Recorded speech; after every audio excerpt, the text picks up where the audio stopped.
Good afternoon, good evening, good morning, wherever you are in the world, whatever time it is. We do appreciate you tuning in this evening. This is your very first um, regular season edition of Backyard Buckets. The NBA is back, ladies and gentlemen. Before we get to the NBA, we are going to touch on the WNBA Finals has just wrapped up, and I have a special guest with us tonight. Sam is here. Sam, say hello to the people.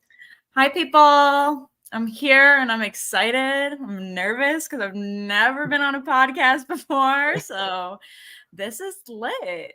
Yes, we have a lot of fun around here. We enjoy when folks come to talk sports with us.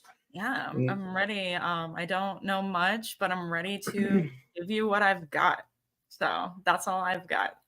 Well, we're talking WNBA, and I figured there was no one better to talk that with than you.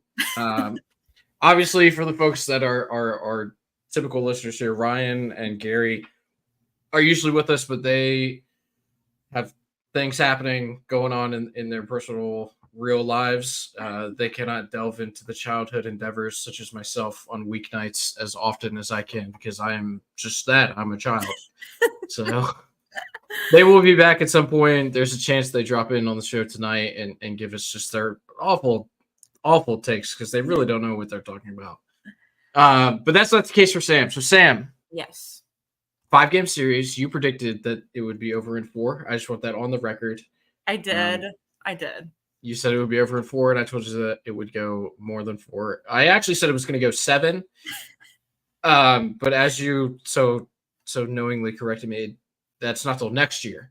So yeah, next year I'm going to predict early that it will go 7. And then at the end of this WNBA, I'm going to put you on the spot and make you make a selection, like a way too early prediction for who wins it next year. Ooh, okay. Yeah. But let's talk about this year's, right? So we had Minnesota, we had New York. You were obviously rooting for New York, so you got the result that you wanted. Game 5 ended a little bit of controversy. There were some foul calls down the stretch that some people didn't agree with. There's maybe an egregious travel call that was not made. But ultimately, the game went to overtime. Minnesota did not score. Well, they scored 2 points in overtime, but they missed all of their actual free throws or field goal attempts. And it was just an overall lackluster showing in the overtime session. So we'll start here, Sam. Did you think that New York actually outplayed Minnesota, or were they gifted the game as the Minnesota coach put in her press game post-press game? Okay, so I don't think New York played the best they could, obviously, because Sabrina scored, I don't know, what was it, 4 points, 6 points? I don't know. 5 points. 5 points. And Stewie didn't start hitting anything until maybe second half, right? So 2 of their star players were down. However, I do think their bench really pulled through. I think New York, probably more than most teams, has a better bench. They have just their starting 5 is great, but their bench 5, the 5 of the rest of them on the bench are pretty solid. So I think their bench really came through. But I mean, with the travels and the fouls and all of that stuff, yes, there's travels. And, I don't know necessarily at the very last play where Stewie got that foul called. I don't necessarily think it should have been called. I think that was a stupid thing to call.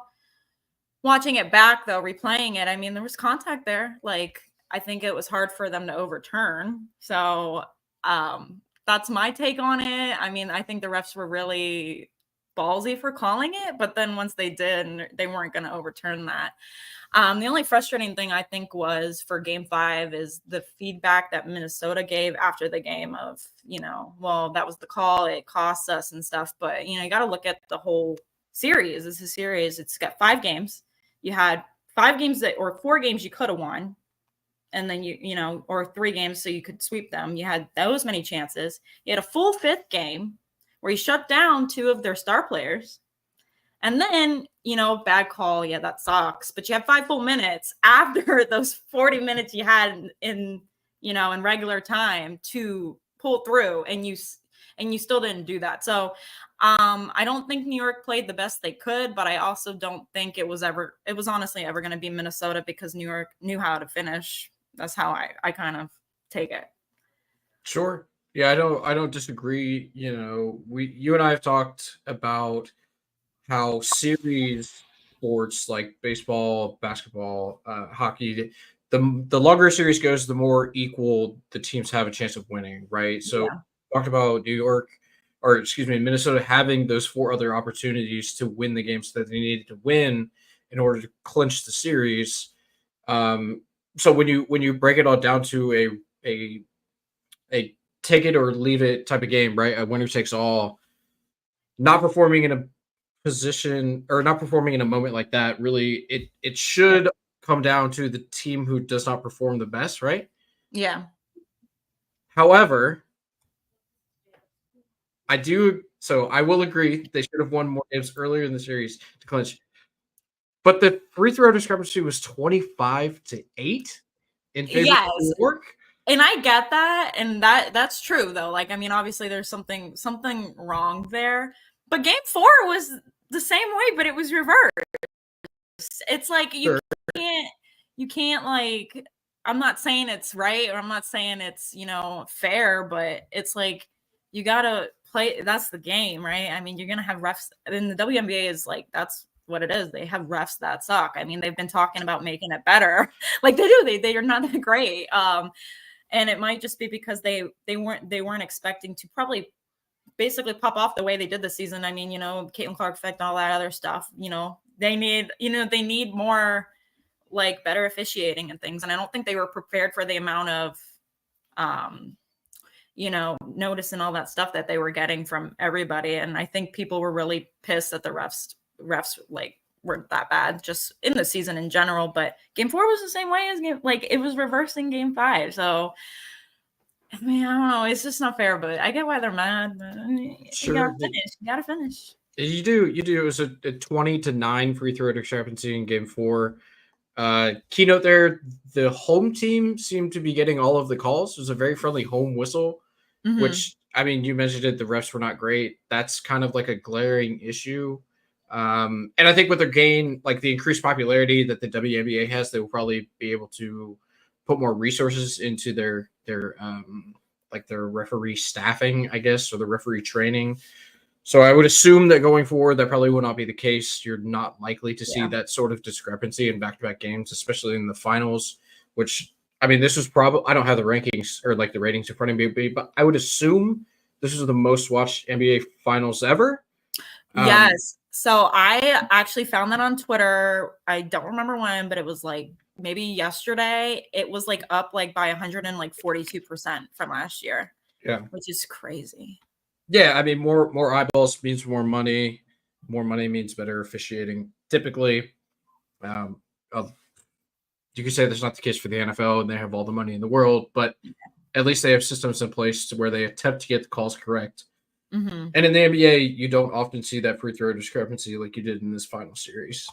Yeah. Um, I don't know enough like in the NBA, but I also don't know if there is I mean the women foul. Like I mean 9 times out of 10 they'll go down in the paint and they foul. So I don't know. I also don't know if that's the same with the NBA. Like I don't know if they, reach or foul as much as the women do. well, the NBA is in a weird spot with their fouls right now because there was there was like an unofficial meeting between the NBA and the head of officiating last year at NBA All Star Weekend, and we saw the number of free throws and number of fouls called in NBA games like drastically decreased by like 30% after the All Star break last year. So there was obviously some like onus put on the referees to stop calling as many fouls because there was a big problem. We saw it a lot with James Harden specifically and Trey Young and like Joel Embiid. They were just foul baiting. Like they get down in the paint and they just Mhm. flop. Like that was their strategy, right? Is to get in and just draw fouls. I think that the WNBA, it sure it's been around for a minute. Like it's not a new league, right? But they haven't gotten to the point. There are decades of information that you need to gather before you can address issues like that, right? Mhm. Like whether we see it become an epidemic in the WNBA, like we saw in the NBA with the foul baiting and whatnot. You have to go through different iterations of actual styles of basketball before you can decide. But hopefully, they can figure out how a way to at least even out the foul calls in these big Yeah. time games because nobody wants to watch a championship clinching game and just see it be a parade to the free throw line, right? Like that's just not. I'm not gonna say it wasn't fun because it was obviously it's a serious clinching game, so that's always going to be a good time. Game 5, Game 7, whatever. But people don't tune in to watch 25 free throw attempts over a 45-minute game. Like Yeah, that's just. I mean it's true. You got to look at it from all of those aspects. I mean, it wasn't fair, and I think it was like really the whole series, not as significant as like Game 4 and 5, but I mean there were some dumb calls, and I was like, Sure. dang, but I mean, at the end of the day, it's also hard to. I mean, I went in New York to play, watching the videos back of like Stewie traveling, and then the lack of contact on the foul that was called. It's like, dang, I'm excited. You know, I'm excited that they won, but at the same time, it's like, you know, like, yeah, you did do that. We saw it, and you got away with it. But I mean, yeah, I don't know. Yeah. Our good friend BK chiming in here, wanting to talk about centers, of course. Sabali coming off the bench, actually the leading scorer off the bench for New York in that game. Yeah, she played. I mean, she played very well. Came through, but that's what I was saying about those bench players. They had a solid group that went in and took care of what, you know, Sabrina and Stewie and, you know, Phoebish couldn't at the time. So, I mean, they really, really put their capes on and said, I'm going to take care. I'm going to finish this for us. Yeah. So kudos to her. And I'm glad, but at the end of the game, you know, they were talking about her, and during all that trophy stuff, they were talking about her and how good she did, because she really did that.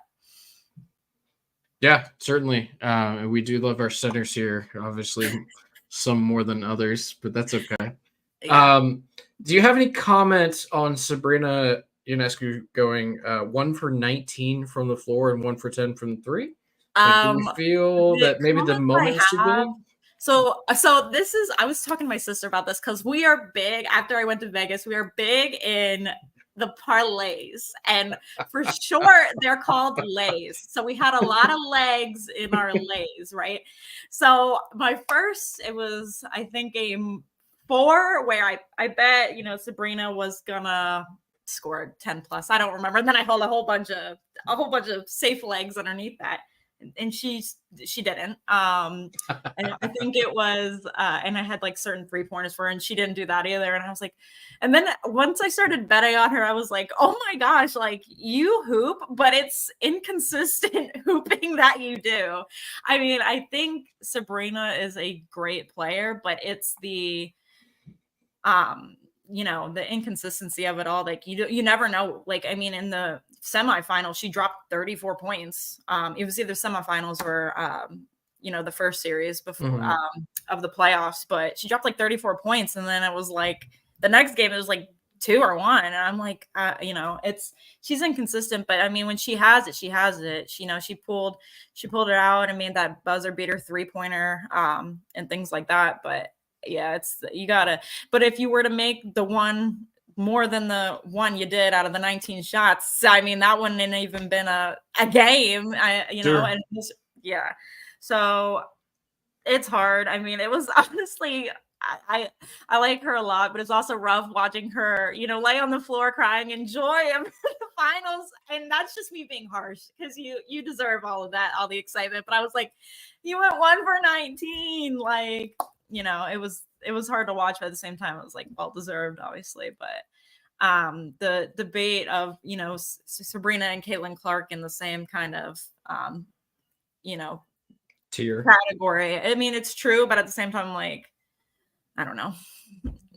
Yeah, the only criticism I have for her, obviously the shooting woes, I get it. It happens. Like, even great players every once in a while will have off nights. But I think, and I hate to really like keep harping on the officiating of it all, but it goes into what I have to say is, like, if you see that your team is constantly getting these calls when you get into the paint and you're having such a terrible shooting night, like, you have to put the onus on the referee to put you on the free throw line and just see some go down, right? Like, she took 19 field goal attempts and only 2 free throws that entire game. It's like, if you're shooting incredibly poorly, the easiest shot to make on a basketball court is the free throw, right? So like, you have to get into the paint, draw that foul, and put yourself on the free throw line. And maybe just seeing 1 or 2 of them go down is the spark you need to really set off the rest of your game, right? Yeah. So I just thought that, like a little bit of the game sense wasn't there from her. And you mentioned it, Mhm. she's an incredible basketball player, right? So I thought it was a little shocking to see her not get involved in that aspect of the game that could have turned it around for her offensively, away from the free throw line. Yeah. Yeah, like, at one point, you say, like, she made some kind of dumb moves. I think it was definitely the 4th quarter. They might have had, like it was, like, maybe they had 50 seconds left or something, and she had, like, 12 seconds left on the shot clock. It was 1 for 19, and 12 seconds were left on the shot clock. They were up, so she should have held it for a little longer.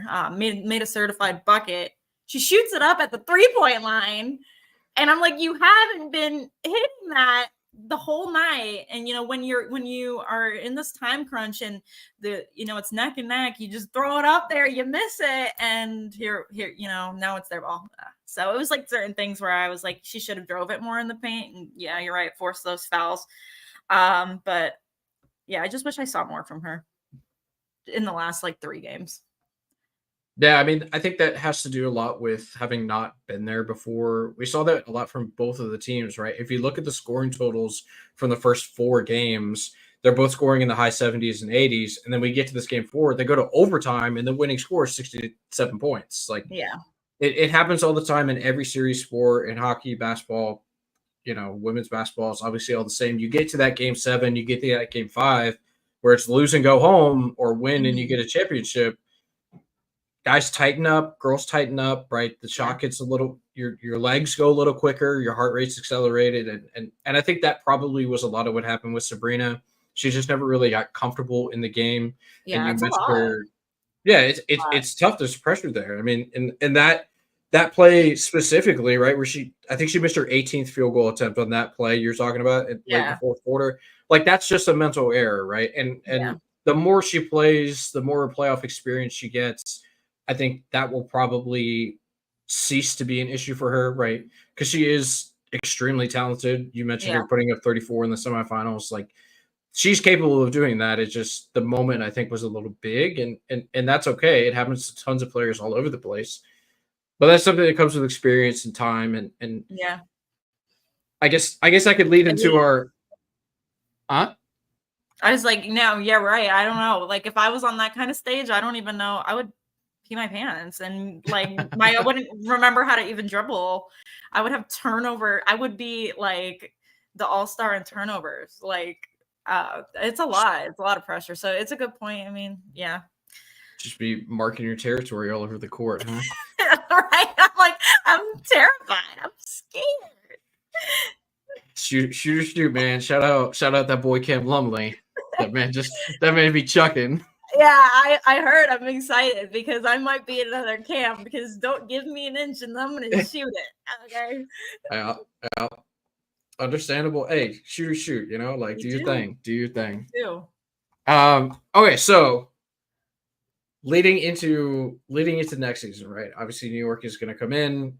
There are the very clear betting favorites. I know that you're a degenerate gambler now, Sam. Still waiting for you to hire me as your bookie, but I would like to book all of your bets for you. So going into next season, obviously if I had to guess, I would say there are going to be more tickets on the Indiana Fever than any other team in the WNBA to win the championship, just because of Caitlin Clark, the overwhelming popularity that they have there. But if we go to Vegas, Vegas says that the New York Liberty they have the shortest odds, right, at plus 190 to repeat, followed by the Aces and the Lynx. They're both tied at plus 350. Then you get the Connecticut Sun. They're at 750.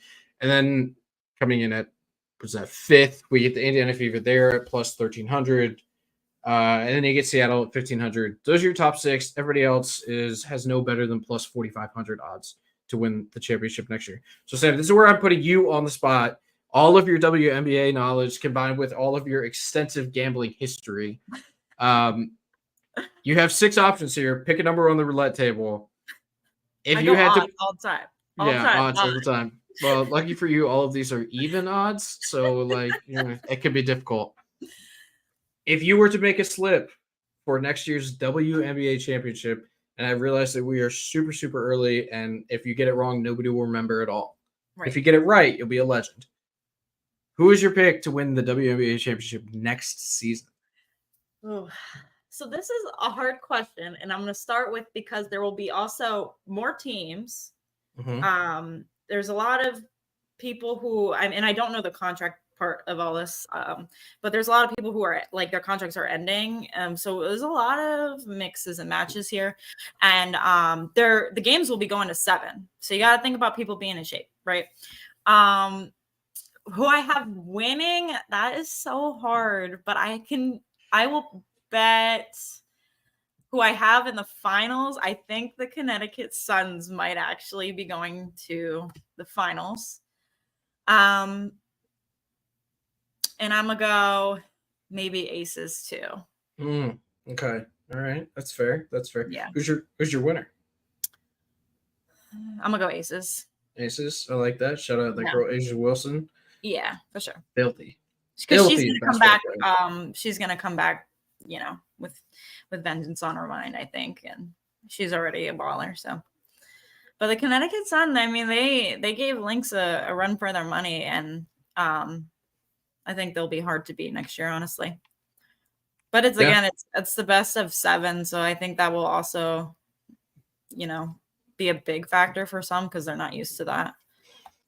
Yeah, it's going to be a change for sure. I think it's probably good for the sport to get, it's more TV revenues, more ticket sales, it's more money coming into the game, into the league, which is usually always a good thing. Yeah.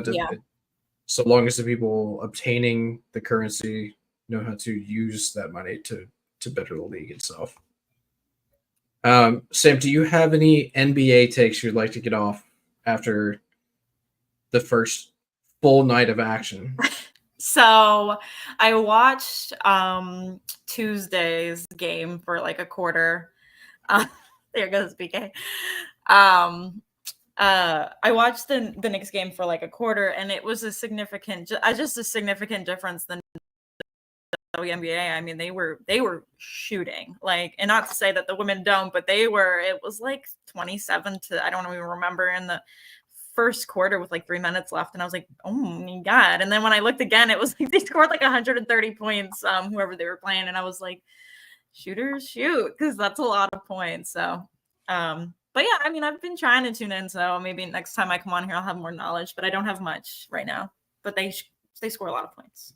Shooters do in fact shoot. There are a lot of Cam Lumleys in the NBA that just don't miss. They just don't miss. They chuck, they shoot, and most oftentimes it goes in. Yeah. Yeah. Well, Sam, thank you so much for coming on and imparting wisdom to our folks here. It was all wrong and kind of bad, but like you tried. I get it. Listen, we all have our own opinions. This is my first pod. I know. I'm excited. This is fun. So I'm gonna watch all the NBA games just so I can come back on here and just chill. Absolutely. Yeah, you're welcome anytime. Yeah. Apparently this is just my show now. I'm like Colin Cowherd doing it solo out here. That's okay. We rock and roll. You're handling it really well. I was nervous. I thought you were going to be out here and we're going to have a silent, 15 seconds of nothing, but you really filled all the space. It was 10 out of 10. There are some things in life that you're just good at, and yapping seems to be one of those things when I'm in front of a camera or a crowd of people. Yeah, big yapper guy over here. Yeah, but it's crazy. Well, but like if I'm not in a situation like that, I feel like I'm a pretty understated person. Like if I'm in a situation where like I don't feel the need to fill the space, like I'm totally cool with it's just quiet. Like I'm good with that. Just when the lights come on, your boy goes into show mode, and here I am. This was great. I mean, I'm super impressed. So, well, shout out to y'all for doing this. This is super cool. BK, love the comments. I mean, what can I say? They did say you would do this, and they were right. You big center guy, big center guy over here. Big center energy from that one. Yep. All right. I need to ask you why your name is that, but I'll talk to you about that tomorrow. So you can be incognito. You know what I'm saying? We can't dox the man on the internet. That's true. Okay, I got it. That's true. We got to keep. We call him BK. You don't know who BK is. Nobody knows who BK. We did dox Cam Lumley, but that's okay. He doesn't know about this. Yeah, true. So anyone out there who knows Cam, please don't tell him we said anything. Okay. Well, I'm going to go talk about the NBA. Sam, thank you again so much for sticking around and talking WNBA with me. Yeah, We'd love to have you back on whenever. Yeah, thanks for having me. I don't know how to. Do I just leave the studio? Yeah, just leave the studio. Okay. All right. Well, you guys have a good night. Bye. All right, ladies and gentlemen, let's talk some NBA. First full slate of games is down. We had the opening night games. We're looking at Lakers, Minnesota, the Timberwolves, the new look Timberwolves with Julius Randle on the floor for them. We were also looking Celtics, Knicks. I'm not sure the Knicks actually showed up, but it's tough to beat a team on banner night, especially a team that makes 29 3-pointers. They tied the NBA record. All they did was just go out there and shoot threes. They missed all of the 3-point attempts in the last 8 minutes, but that's just kind of because they were chucking. They had a few good looks late in the game in that fourth quarter, right? But they just wouldn't go down, right? And they were trying. It wasn't for lack of trying, but this game was never really in question, you know. And I'm going to say the same thing about Minnesota. Whenever you reconstruct a team that late in the offseason, obviously there was the big trade with Cat coming over to the Knicks, and then Julius Randle and DiVincenzo going over to Minnesota. Whenever you have a team like that gets reconstructed late in the offseason, it's going to take time for them to gain chemistry and kind of figure out their roles, their proper spacing and whatnot on the court. Not to mention Mikal Bridges, who just has lost all ability to shoot the basketball. It's very strange. If you go look at his shot last year when he was in Brooklyn and his previous years in Phoenix, his jump shot, that is, now looks completely different playing for the Knicks. There's a weird hitch in it. He's always kind of shot like in front of his face, but now it's like above him and there's a pause at the top. It's very strange. I don't know. But luckily for him, I don't think that going down the stretch of the season, he's going to have to shoot the ball all that much for the Knicks. They're going to require him to score, I don't know, 15 to 18 points a game, and they'll be fine because they've got enough guys between Brunson and Cat that can carry the scoring load. And if he and OG are just contributors on the offensive end, that they're going to be all right. I do think that they are a man short, and it might just be Mitchell Robinson coming back from injury later in the year. But they definitely have some issues guarding the rim. Some of their interior defense was not phenomenal. Brandon, if you know any centers that are available, please send them over to the Knicks. They could definitely use them. But the Boston Celtics looked incredibly good. They were super efficient on the offensive end, you know, shooting over 50% for the floor as a team. You had 47.5% for three. Like, that is a recipe for success. And Porzingis didn't even play. I don't think we see Porzingis until after the All-Star break for this team. And truthfully, it might not matter. I almost regret not taking the over for this team in our picks because, man, they look really good. I mean, they're not going to shoot like this every single night, but the volume is going to be there. You know, 61 3-pointers is a lot, but they're probably going to shoot around 50 every game. And if they make half of those, if they make 30% of those, they're going to win most of the games. Most of the games they play in. And barring any major injuries to guys that are left on the court for them right now, I don't see how this team is not the 1 seed and the favorite to repeat because they just looked absolutely incredible and destroyed the Knicks on opening night. Our other game of the night, opening night, was Lakers in Minnesota. I lost money on this game. Unfortunately, the opening line was -1.5 for Minnesota. I was a little shocked. I thought that they would come out and kind of dominate the Lakers. That was not the case whatsoever. In fact, it was Anthony Davis who came out and dominated this game. Minnesota looked very bad, in my opinion. The Lakers looked good, but it was more of a referendum on how I think the Timberwolves looked. And once again, like I said about the Knicks, this is a team that made a big transition late in the offseason, bringing over Julius Randle and Dante DiVincenzo. But they played a lot of minutes with Julius Randle and Gobert on the court together, and those were just net negatives, right? Like, it was, I don't have the exact breakdown in front of me, but from what I watched in that game, it was not a good combination. Those are two guys that seemingly, again, understandably so, had no chemistry together on the offensive end of the court. Julius Randle was not hustling on defense. He got lost a lot. It was not a good look for him. Maybe he played PJ Dozier a little bit more. Shout out South Carolina, go Gamecocks. But, like, I just don't really I expected more from them on opening night. I think that Chris Finch, their head coach, who got a contract extension in the offseason, is a good enough coach that I thought he might have had them ready to go. Maybe Ant gets revved up for opening night, and that just didn't really seem to be the case. I mean, Ant played well, 27 points, 6 rebounds. Like, he played fine, but that's a game that I thought that Minnesota would come out and kind of win fairly easily, right? But like I said, Anthony Davis dominated 36 and 16. It's tough if Anthony Davis is going to play that well all year long. Like, he played 70 something games last year and was really, really good. So if they're going to get that many games out of AD again this year, I mean, they're probably going to go over their win total. And I believe that most of us picked the under on this show with a lot of conviction, I feel like, because we thought, 40-year-old LeBron, street clothes Davis, just not a lot of overwhelming talent for this team. But hey, maybe they prove us wrong.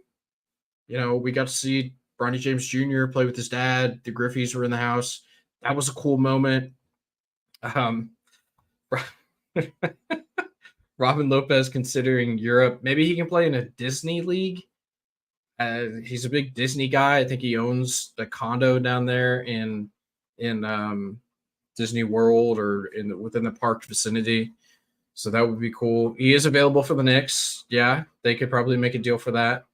But I don't think that Robin Lopez is going to solve their problems. Just spitball in here. Maybe he helps. I don't know. Gives him a warm body until Mitchell Robinson comes back. There is that possibility, But I think they have bigger issues than bringing Robin Lopez in to help their depth. Moving on down our list here. I'm not going to talk about every game. I kind of wish Ryan was here because I wanted to talk about the Charlotte and the Rockets game. That's a game I caught a lot of, at least the closing, quarter and a half. I watched most of that. The Rockets have a defense issue in the backcourt. They don't have the guards to match up, and we saw it with Mann and LaMelo. They torched the Rockets down the stretch. They got everything they wanted going late in that game.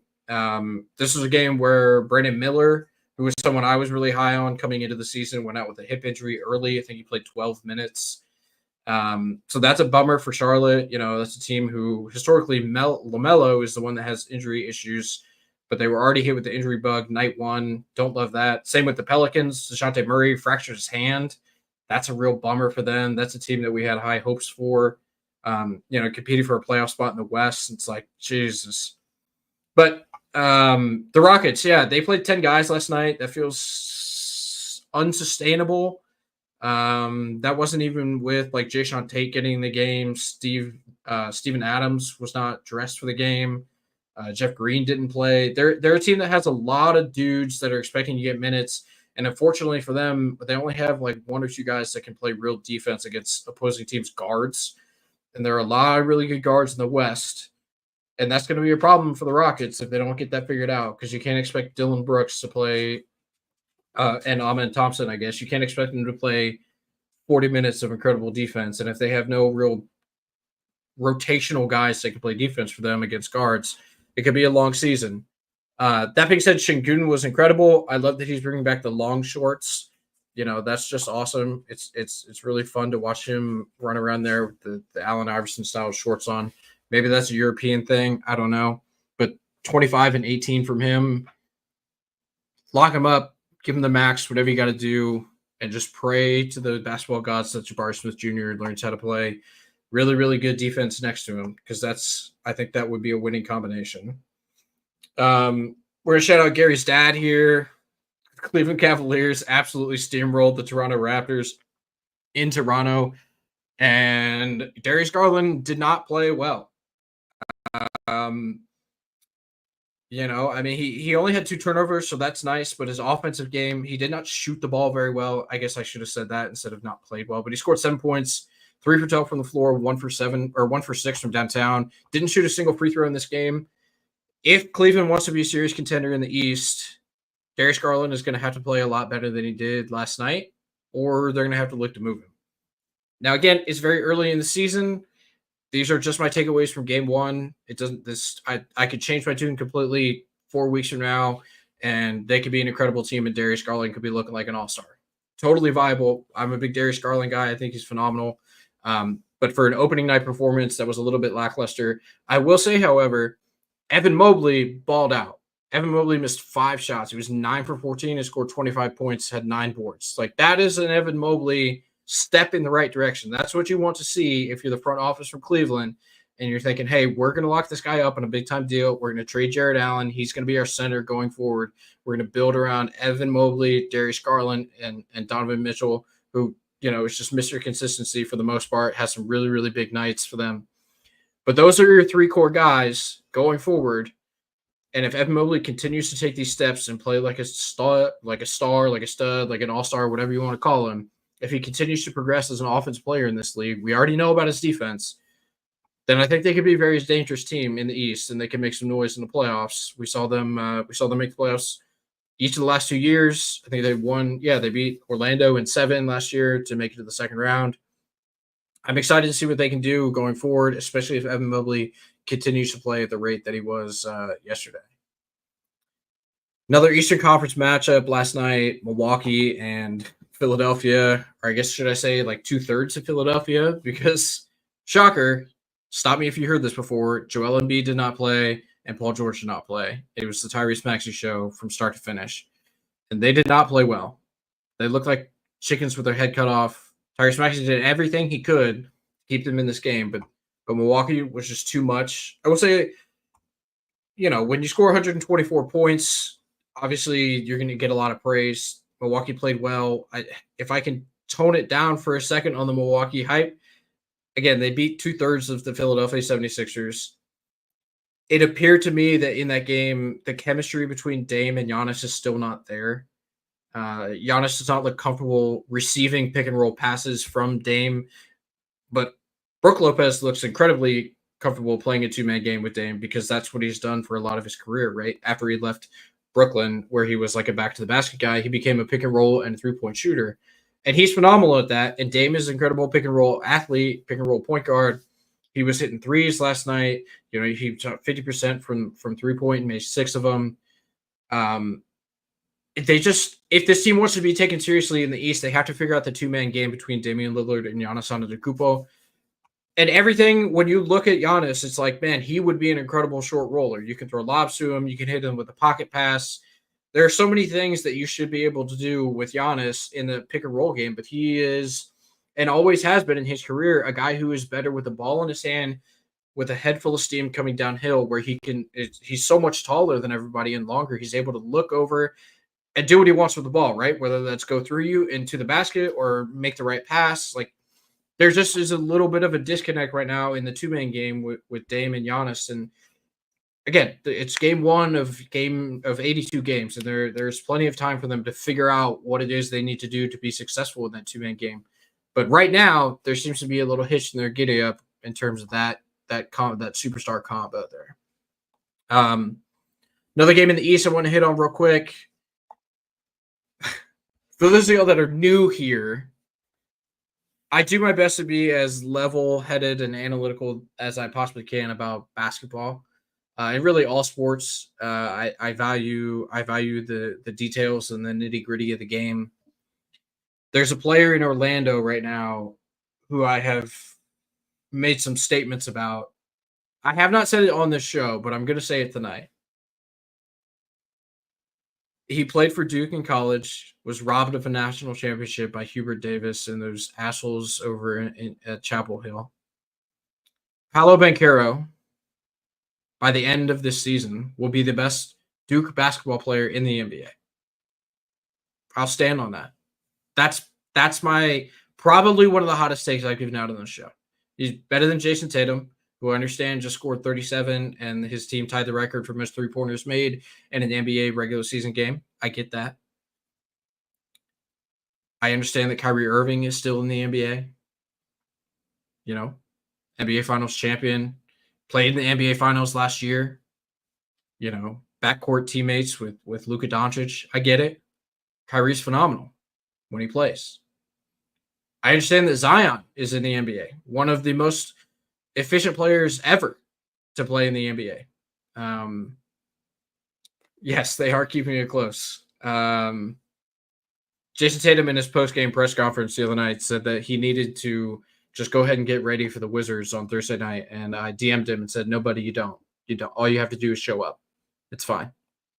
They're currently down a point. Boston is up a point, 33-32 at the end of the first quarter there in Washington. But no, so Zion Williamson's still in the NBA. Got it. Love Zion. Special place in my heart for what he did in Durham for that Duke team with Cam Reddish and the guy who's now in RJ Barrett. He's in Toronto. Love that team. One of the most fun teams I've ever watched in college.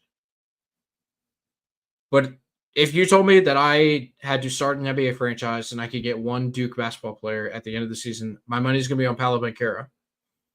He's running the team in Orlando. He's the best player on the team by far. He's the best basketball player in the state of Florida. That includes Jimmy Butler. That includes Bam Adebayo. That includes Franz Wagner. That includes Kevin Love, if you want to keep him in the conversation at this point. Jaime Jaquez. Everybody on that Heat team. Everybody on that Orlando team. Jonathan Isaac, Anthony Black, Suggs, whose name is escaping me, his first name.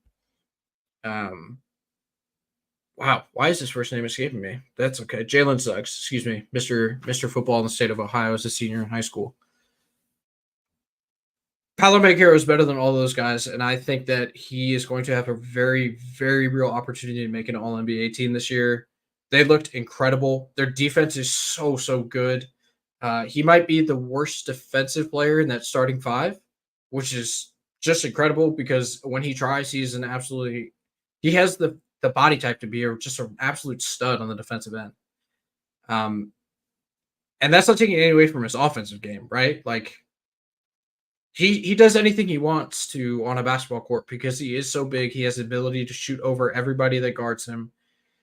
And if they're too tall for him to shoot over him, he just goes by them or goes through them because he's that strong and that quick. Like he is the full package you want in an NBA superstar.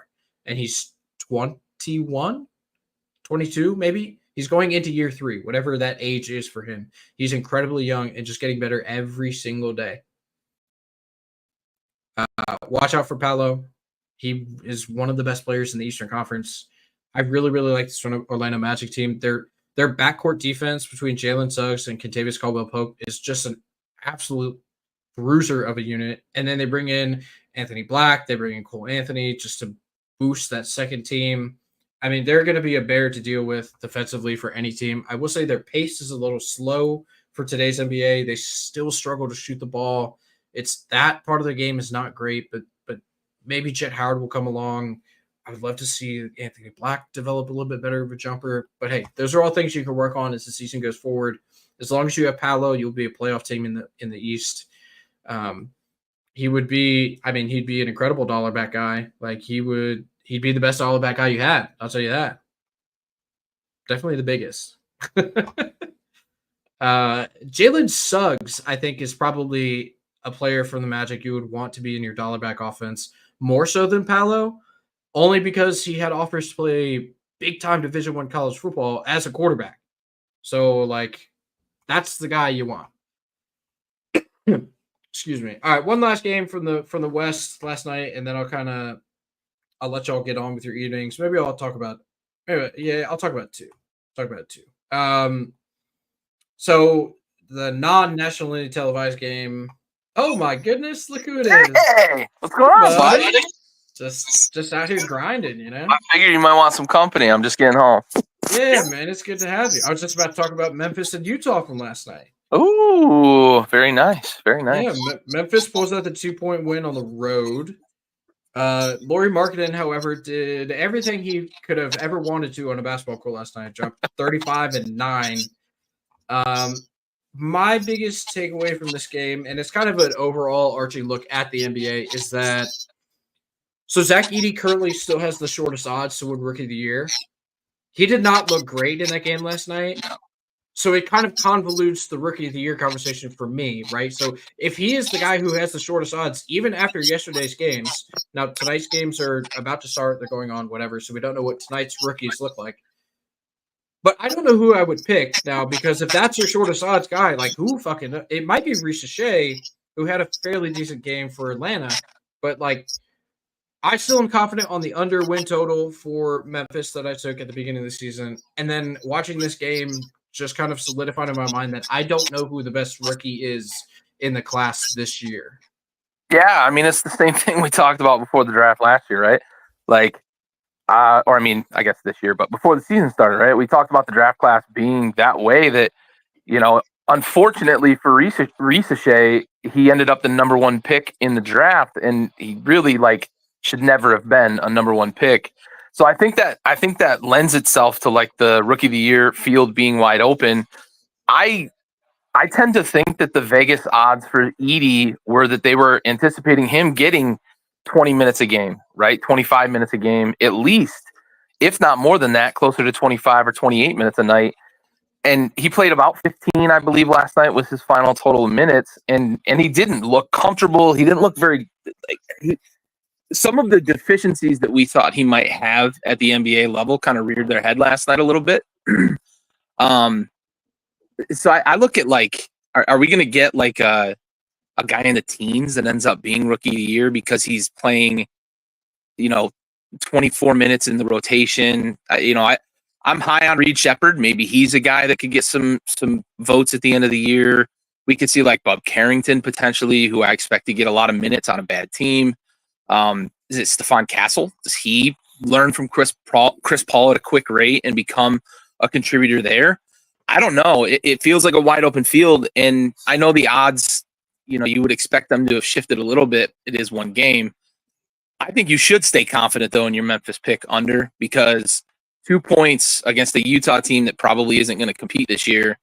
Not an impressive showing. They looked a little disjointed on both ends of the floor at times last night, which we talked about. What is their starting lineup, right? What is their five? And they went with the five that I think most people probably anticipated last night, but it didn't look great. I just don't know, outside of Ja, who's going to take control for that team.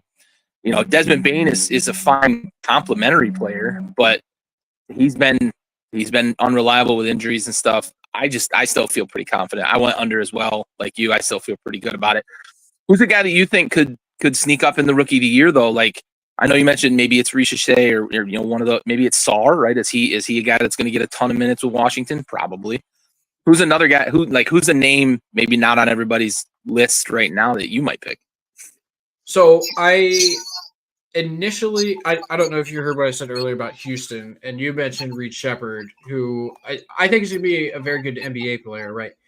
My issue with Reed Shepherd is that Ime Udoka played 10 guys yesterday, and that did not include Jeff Green or Steven Adams, who was not even dressed for the game, right? So that's probably a 12-man rotation, and you're trying to put a rookie into that. Minutes. Yeah, I don't think there's going to be enough minutes for Reed Shepherd to put up, because ultimately, rookie of the year is a stats record, right? It's who put up the best stats as a rookie, unless you're like Wemby, who's just that influential, right?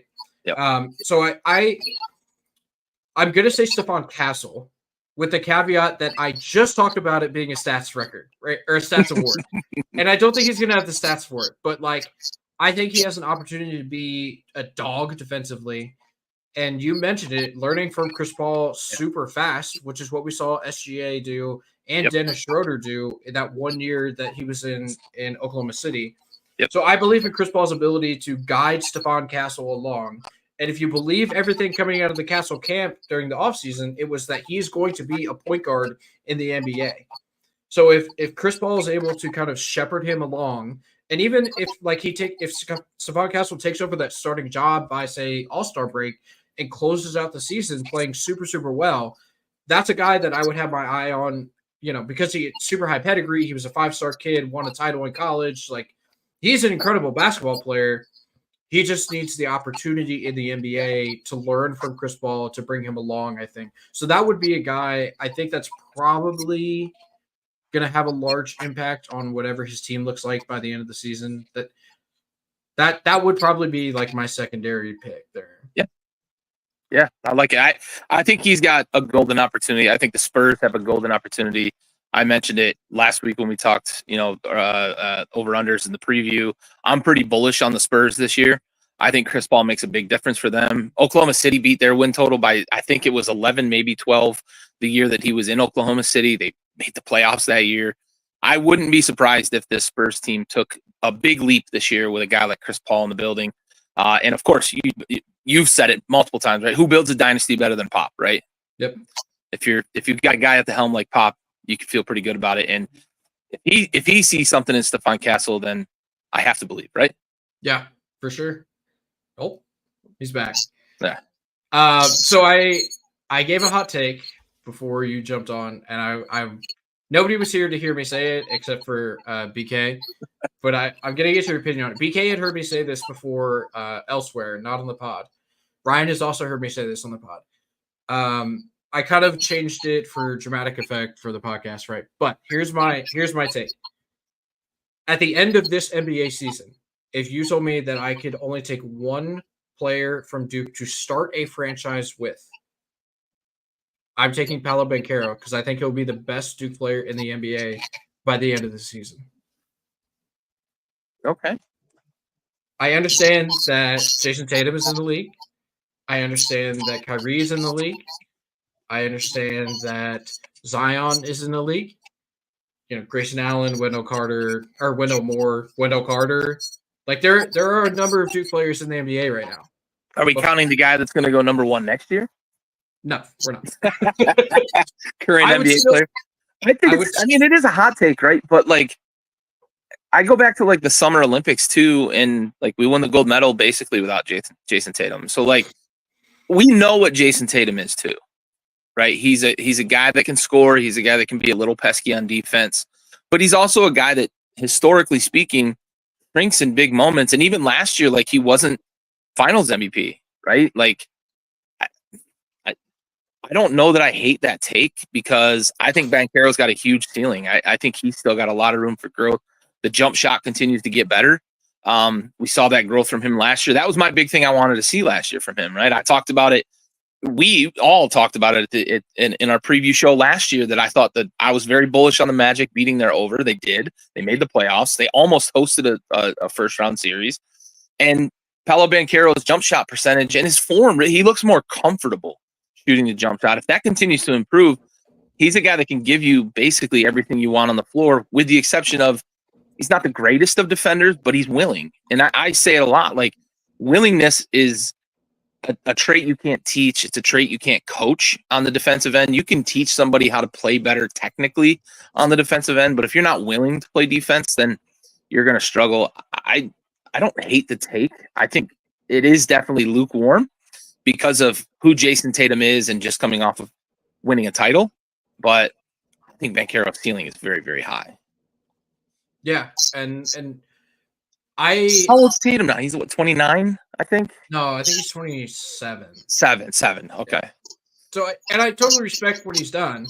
I just look at the workload that he has to carry in Boston as opposed to the workload that Paolo has to carry in Orlando. And it's everything runs through Paolo in Orlando. As good as Franz Wagner is, everything runs through him. And you said it, Jaylen Brown won the Finals MVP. Like, there's an argument that Tatum is not the best player on his team. There's no argument for that in Orlando. Right. I mean, you look at what Jaylen Brown can do on both ends of the floor too, right? That's the difference between him and Jason Tatum. And if Paolo just gets better at like his footwork, he just gets sloppy with his footwork defensively and just gets beat.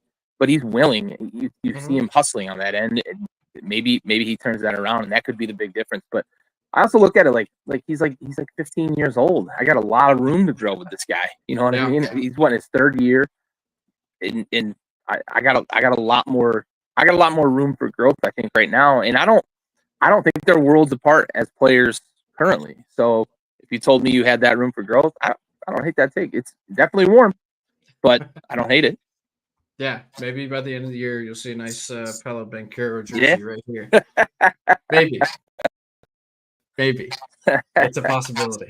Yeah. Also, Puka Nacua is back tonight for those who are worried about fantasy football teams. Yes, he is. Cup and Nacua both playing this evening. He get a lot of points this evening with Cup and Nacua back, and the way the Vikings have been putting up points. Yep. He scored 60 with the Lions last week. Yep. They're no New Mexico and Utah State, but yeah, right? They covered 78 before the end of the third quarter last week. That was crazy. Shout out college football, dude. Shout out college football. Buddy. So I was just gonna hit one more game, and then we can do whatever. If you have stuff you want to talk about, I'm more than willing to talk about whatever you want to say. This was the nationally televised game from last night in the late spot. Went to overtime, which I thought was a little surprising. Gary, you and I both were heavy on the Suns this year coming into the season. I believe we may all three have gone over on their win total. And I know that I went under for the Clippers. I don't remember what I assume you went under. Yeah. Does that game last night where James Harden played out of his mind without Kawhi Leonard change your mind at all as to what you think of either of these teams? Keep in mind it is just one game. It doesn't change my mind about the teams. It reinforces to me why I took James Harden as early as I did in both of our fantasy drafts. And then I didn't get him the second time around in the one draft. But yeah, we ended up having a redraft. But either way, I think James Harden is going to look like the James Harden he was in Houston, only a step slower and not quite that level. But he's going to fill up the stat sheet. He's basically the only option unless Kawhi does come back and play, a substantial amount of time. I don't know if we'll ever see Kawhi again. Honestly, it just feels like at this point, it's the same stuff over and over again. And I know he's leaving a lot of money on the table, so he's probably not just going to walk away. But man, it just feels like I don't know that he's ever going to be right again. The one concern for me with the Suns and Barkley actually ended up, I caught a little bit of the NBA countdown. I was in between commutes this evening and trying to get back here, but Barkley mentioned that the Suns don't have closers, which is unbelievable to me. And that's what it felt like last night is you're playing the Clippers in the fourth quarter. You should Kevin Durant should be taking charge, or Devin Booker or Bradley Beal. Instead, you end up in overtime with a Clippers team that really, if we're being honest with each other, probably doesn't belong on the same floor as this Phoenix Suns team when you look at it from just a roster construction and talent perspective. So I do worry a little bit about is it a problem with Beal and Durant being a little longer in the tooth? They just don't have the gas in the fourth quarter? Or is it a matter of you can play ISO ball for 3 quarters and then you get to the fourth and things tighten up? We know they tighten up a little bit in the NBA in the fourth quarter and in the playoffs. Is that just what it was? They just didn't have the space to operate and it's just not the same? My perspective changed a little bit about the Suns, but not much. I still think talent wins out in the regular season. I don't know that I'm picking them to make a long run in the playoffs with the way this roster is constructed, but I still think that just by accident, this team can win 45 games with that much talent on it. So a little in the fourth quarter of close games, but Harden had a great game. That was pretty unbelievable, and I think he's gonna have a kind of a resurgent year in terms of individual statistics, just because the Clippers are so bad. Imagine how stoked Ballmer was to have the 3 stars he had, build a new stadium, and now it's Kawhi can't play. Paul George decided he didn't want to stick around, and now we got James Harden, which is fine, right? People gravitate to the beard, but it's not the same. Yeah, certainly. I mean, he had 29, 12, and 8 and was the only starter that was a negative in the box score last night. That's the epitome of James Harden outside of Houston, right? Where he was a walking triple-double and was plus 20 in the box score every single night, right? I appreciate what you said about Phoenix. I will offer the same caution that I gave Minnesota and Knicks fans. Yeah. When you rebuild and retool your roster, and in this case, a new coach, as late in the postseason as it occurred with those two teams in Minnesota and the Knicks, it happened a little earlier with Phoenix because of a different circumstance, but it's still game one with a new coach, a new starting point guard. The center is now being asked to stand by the 3-point line rather than post up guys in the paint with Nurkic. They're implementing the rookie Ryan Dunn from UVA. Shout out, ACC kids. It is a different team than it was last year with the same superstars, right? Running a totally different offensive and defensive system. So I think that as the year progresses, we will see this team be more efficient in the fourth quarters of games because they have an actual point guard now in Tyus Jones, who has led the league the last, I believe it's 6 years in a row in assist to turnover ratio. Like, if that's not a floor general, I don't know what is, right? He's not the best player in the world, but he's extremely efficient and makes the right decisions. And that's what you need in the fourth quarter of these close games, right? And I just think that it being game one, they don't have that unit cohesion that they're going to have 6, 8, 10 weeks from now when we're looking at Christmas. And it's like, oh man, the Suns are 8 games over 500. Yeah. They're They've won a threat. 15 of their last 18 and everything's good. Yeah, exactly. Yep. And then conversely, James Harden tweaks a hammy or whatever. And again, not wishing injury, I'm just looking at his past. Sure. Like, it's very, very possible that he misses 7 games and they lose 6 of those. And it's like, oh, buddy. Yep. For Like, sure. like you said, he's really their only option. And Yeah. it's like, man, Steve Ballmer can jump up and down and cheer all he wants. But, like, maybe his sister, but not him. I just shout out UVA. You know what I'm saying? They're looking for a new head coach. I sent in my resume. I was like, look, Have you I heard back yet? Okay, dude. What Relax. the fuck is wrong with them? I just sent it in. Okay. Oh, okay. All it right, just happened. It All just happened. All right. They're off Yeah. the hook. All right. Yeah, exactly. I'm not going to hear back, but like it just happened.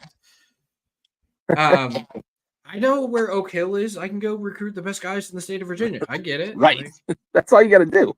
yeah. So yeah, I kind of hit a bunch of the games. I didn't hit all of them. Is there anything you would like to hit on from the opening night last night? I missed the whatever you said about LeBron and Bronny. I'm just curious, kind of. Okay. Listen, it's a really cool thing, honestly. Sure. Like to be able to play with your son. I look back to like Griffey Senior and Junior. I was, barely old enough to really know what the hell was going on there, but that was a pretty cool thing. It's really cool, but also like Bronny's not an NBA player, man. He's not an NBA roster guy. Like his ceiling to me, and it gets reinforced every time I see him play. Like the preseason, everybody's like, "Oh, look, he can jump really high." Yeah, he can jump really high. There's 1,000 guys that can't make the NBA that can jump really high. He's short. He's not He's not like a stocky, stature kind of guy. So he's not going to stand up to people like a Desmond Bane does with his diminutive arm length and that sort of thing. Like he can make up for it with the fact that he can stand up to folks. It's a cool thing, but man, that guy, he belongs in the G League. And yeah. I hate to feel like it's a wasted roster spot, but I guess like the Lakers are only going to run probably a 9-man rotation anyway, maybe 10. So that's just kind of what it is. Maybe he's just on the roster to stay there. But I feel like there's a room for growth if you go to the G League, right? Like go learn how to play the game of basketball at the professional level. I complete oversight on my part, and I wanted to talk about this. For those who are longtime listeners to the show, you'll remember back in March, there was a player I talked about that said, this guy should win Rookie of the Year next year in the NBA. Plays for the Lakers, fucking Dalton Connect, dude. That's my pick for Rookie of the Year. Okay. All right. We're back on the Connect train. He's got opportunity. He's got the opportunity. I don't think, as good as Rui has looked with the Lakers and kind of the role that he's carved out and the role that Austin Reeves served, there's still minutes to be played. And we know that LeBron's going to be load managed. We know that AD is going to be load managed. So there's minutes in the rotation for a guy like Dalton Connect. And his ability to just score is, you mentioned it. Rookie of the Year is a stat award. He might be able to get enough minutes to put up the stats that he needs to win Rookie of the Year. Certainly could. Certainly. That's a good pick. I like it. So we gave your dad a shout out earlier. Talked about how Cleveland looked good, even though Darius Garland did not play efficiently on offense. Yeah. But Evan Mobley, I get it, game one, but he has played like the offensive player that they wanted to see take that actual step forward. That's been the missing link for him, right? Yep. Give them kind of the freedom to move on from Jared Allen and build around Mitchell, Mobley, and Garland.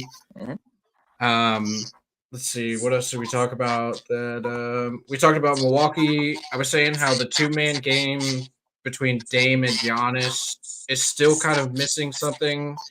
Giannis is not a great roller. I don't know why. Like, on paper, it should be perfect. I think it's just style. He's played so long as just a guy that's been like a bowling ball going into the paint by himself that it's an adjustment, man. And you look at guys like at Dwight Howard, right? He was like the ultimate pick and roll guy in the role. When it was, they had Hito, they had Jameer Nelson, and that offense was basically pick and rolls, and it was either pop to a shooter or a lob to Dwight. And sometimes Jameer Nelson would shoot that knockdown mid-range jumper, but it's a skill. And maybe it's just the fact that Giannis has never played with somebody that he could play that style with. The offense was never that. It was a lot of Giannis just kind of going shoulders down, go to the rim, beat a triple team, or kick to Chris Middleton for a three. Maybe that's what it is. But yeah, I agree with you. It looks a little bit disconnected. They miss Chris Middleton a lot. I don't know if he's ever going to get back to being Chris Middleton, but just a guy that you can give it to him at the end of the shot clock and create a shot. Dame doesn't seem to be that guy anymore, which, I mean, when you're been in the league for as long as he has, beating your body up, you kind of lose that step. But it's something is disconnected there on offense. So that 2-man game did not work, like you said. Yeah. We hit on a little bit of the injury bug. Brandon Miller going down with a hip injury. That really sucks. Yeah. And then probably even worse for a team that wants to compete is DeJounte Murray fracturing his hand. I mean, that's brutal for New Orleans. Give up assets for him, and then he gets hurt on opening night. And he was looking good before the injury too. They end up getting the win, and they may stay afloat depending on what Zion's situation is. But yeah, that's a tough one. And for me personally, I praised them for the DeJounte move last week, and I was a little bullish on their number going over. That's tough, and he's going to miss at least a month, if not 6 to 8 weeks. So that's something they're gonna have to weather the storm. But like you said, giving up assets for a team that doesn't typically like just flat out give up assets to get players. A lot of their trades have been like player for player or player and picks for players and picks, and they kind of swap and get future assets. For them to give up assets to get a guy and then he goes down game one hurts. Yeah. Well, I guess that kind of wraps up all the things that I wanted to hit on. Unless you have parting thoughts, I think we're going to go bleed our eyeballs dry with 2 football games and like 17 basketball games tonight. Yes, sir. Cuse is not off to a great start. It doesn't look like pick 6 on the opening drive. So that third top 25 win, not looking great. At least I don't know what's happened since it was on the TV when I walked in the house. So yeah, we'll see. But no, look, good opening night. There was some interesting stuff, but the WNBA talk earlier, I can't wait to go back and watch the episode. Really excited to have that incorporated with the show as well. Thank you, Sam, for coming on. Yeah. But yeah, no, good stuff, bud. All right. Well, y'all know where to find us. We'll be back next week. Same bat time, same bat channel. Tune in Tuesdays for the Blitz.